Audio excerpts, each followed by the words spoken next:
Good day, my fellow Jamaicans. Today we come together in observance of Labor Day 2025 under the theme, Protect the Environment, Our Land, Our Duty, Our Future. We must do so as one people, with one purpose, as this is a theme that should resonate deeply with us all.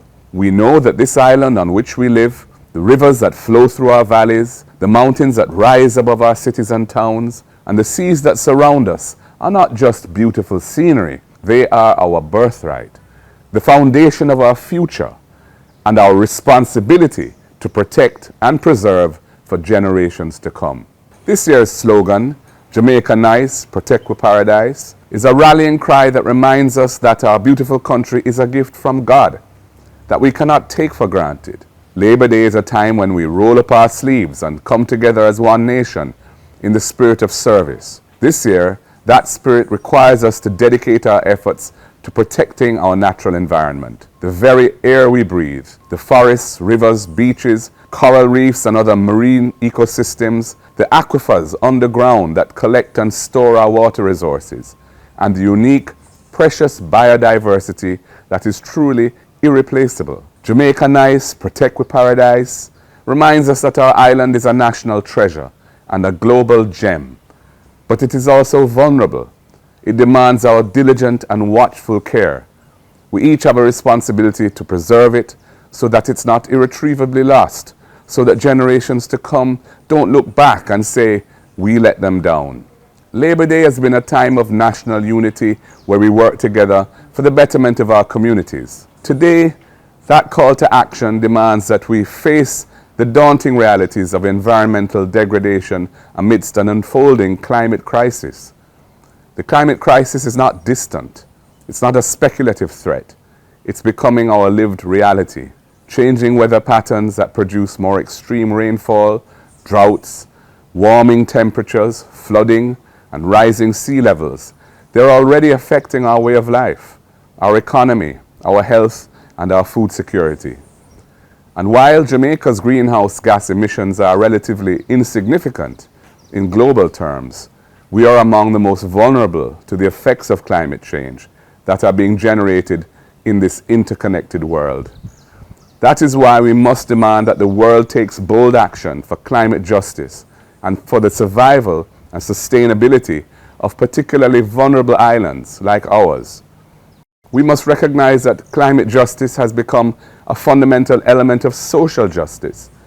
The poorest and most vulnerable in our society are often the hardest hit by the effects of environmental degradation. When communities lack proper drainage, when deforestation leads to landslides, when pollution fouls our water, it is those among us who are on the margins of survival who suffer first and suffer most. Let us demonstrate to our children the value of environmental stewardship. Our children must be taught in schools not just to love this land, but to understand how to nurture and care for it. These practices must become part of our culture if we are to successfully combat the threats that we are currently facing. Let us lead by example, reducing waste, conserving water, recycling where we can, and treating our surroundings with respect. This is how we will build a culture of sustainability that is rooted in our love for our country. As leader of the opposition, I have consistently called for Jamaica's Environmental Protection Agency, NEPA, to be autonomous, robust, and independent, for stronger environmental policies and penalties for environmental offenses, for greater investment in renewable energy, including policies that use renewable energy in the strategy for regularizing those of us who are not lawful customers of the electricity provider, and for climate-resilient infrastructure. But policy alone is not sufficient.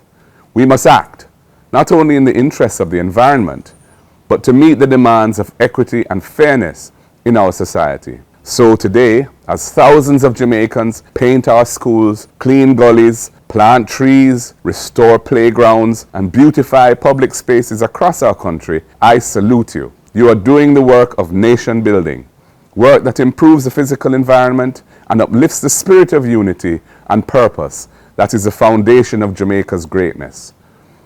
Each such act of service is a step towards a cleaner, safer, and more beautiful Jamaica. And in the end, we must remember this land is our home and our heritage. Only we can preserve its beauty, its bounty, and its balance. This is why, on Labor Day 2025, we recommit ourselves to the mission of environmental protection, not just as a project for today, but as a lifelong responsibility. Jamaica Nice, yes? Let us keep it that way. Protect our paradise. Protect our land. Secure our future. Walk good. May God bless and keep you, and may God bless Jamaica, land we love. Thank you.